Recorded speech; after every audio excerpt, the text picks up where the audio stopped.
ভাবি কেমন আছেন? ভাই আমি ভালো নাই ভাই, আমার শাশুড়ি একটু আগে দুনিয়া ছেড়ে চলে গেছে। ইন্না লিল্লাহি ওয়া ইন্না ইলাইহি রাজিউন। আল্লাহ রহম করুক ভাবি।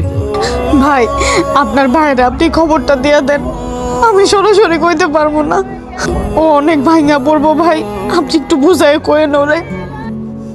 ঠিক আছে ভাবি, আপনি মন খারাপ করেন না, আর আমি দেখতেছি, আর কি হয় আমাকে জানায়েন।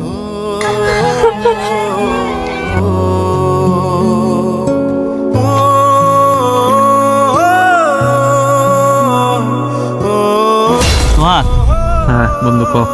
আমার মা তো মনে করছ অনেক কষ্ট কইরা রেন টেন কইরা মায়ের যে কানের দুল হাতের বালা এগুলা বিক্রি কইরা তারপরে আমারে প্রবাসে পাঠাইছে। সবই তো জানি।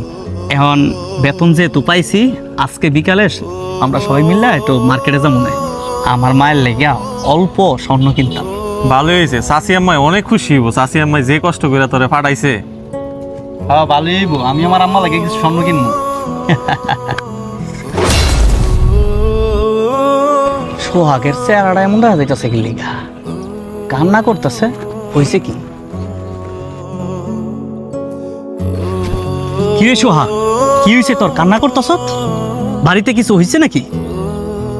না বন্ধু, আমার বাড়িতে না, আসলে তোর বাড়িতে।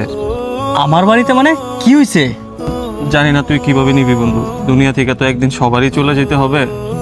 মানে চাচি আম্মা দুনিয়াতে নাই।